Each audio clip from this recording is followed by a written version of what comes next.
Welcome students to the quick solution of All India Caste Test Series Medical 2020 for TYM. This is test number 3, code C and D for chemistry, conducted on 27th of December 2020. So let's start with the first question. Students, let's read it. A cylinder contains SO2 gas at a pressure of 4.1 atmosphere and at 47 degrees Celsius temperature. The density of the gas in the cylinder is. Students, for this question, first of all, we need to know the formula to calculate density. So I'm writing it. Density is equals to Pm upon RT. Here P is pressure, M is molar mass of the gas, R is gas constant, and T is temperature. So we are given with the gas, we can calculate molar mass. So molar mass of SO2 is equals to atomic mass of sulfur, which is 32 plus twice into mass of oxygen, which is again 32. That means 64. We are given with the temperature, but in degree Celsius. We want the temperature in Kelvin. So temperature in Kelvin is equals to temperature in degree Celsius plus 273, which is equals to 320. We are also given with the pressure in atmosphere, so we'll be using, so let's put the values. Pressure is equals to 4.1, molar mass is equals to 64, the value of gas constant will be 0.082 into 320, which is our temperature, and here the unit will be gram per liter. So student, I have already multiplied and divide the entire values. It will be 10 gram per liter. But you see, we are given the options in gram per ml. So we have to convert the given value in gram per ml. So let's do it. It will be 10 gram upon 1 liter. So I'm making it ml. And as we all know that 1 liter is equals to 1000 ml. So it will be 1000 ml. That means 0.01 gram per ml. That means the correct answer is option number 3. Here I'm writing answer is option number 3. Moving to next, which is 47. Let's read it. Same volume of two gases X and Y diffuses through same pinholes in 15 and 20 seconds respectively under identical conditions. If the molar mass of X is 30 gram per mole, then the molar mass of Y will be. Student, here for this question, we need to know that rate of diffusion is equals to volume upon time, which is again directly proportional to 1 upon molar mass. Here we are given with two gases.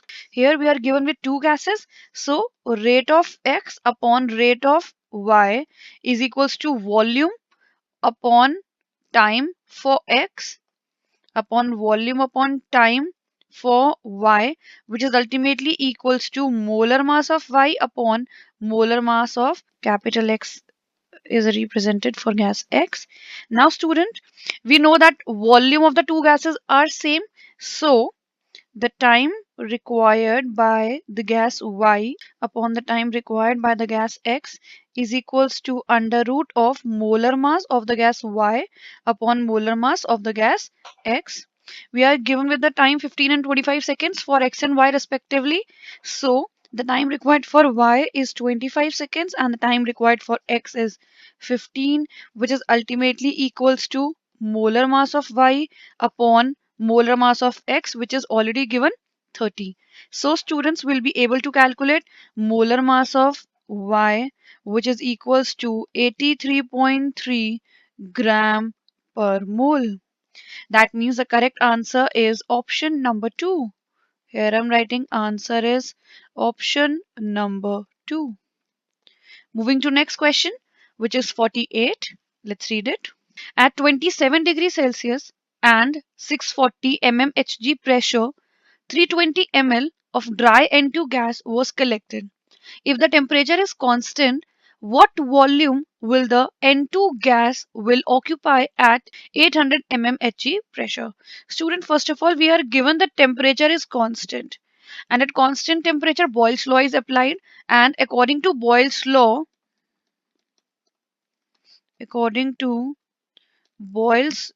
law, P1 V1 is equals to P2 V2. So student, here we are given P1 640 mm and P2 800 mm.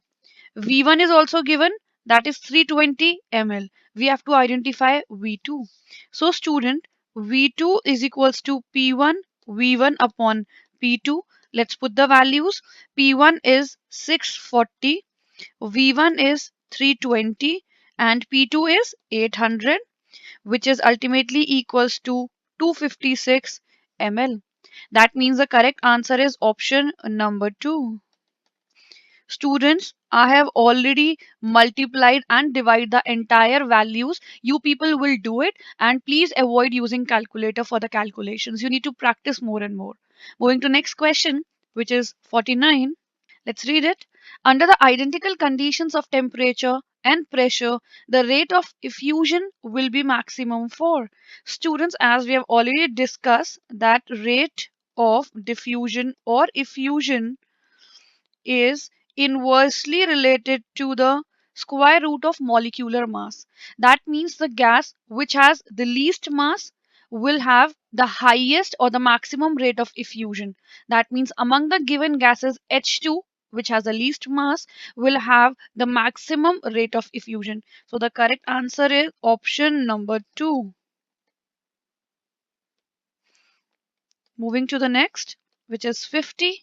Let's read it, students. What will be the mass ratio of SO2 to NO so that their partial pressure in the container becomes equal?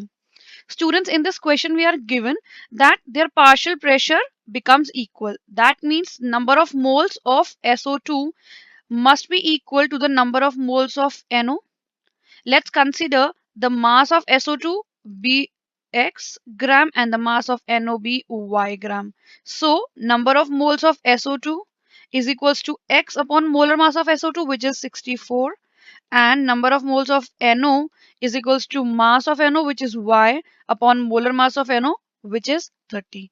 And as per the question we are given, number of moles of SO2 must be equal to the number of moles of NO. That means x upon 64 must be equals to y upon 30. Since we have to answer in a ratio of mass of SO2 to that of NO, so x upon y is equals to 64 upon 30, which is equals to 32 upon 15. That means the correct answer is option number 4. Here I'm writing correct answer is option number 4. Moving to next question.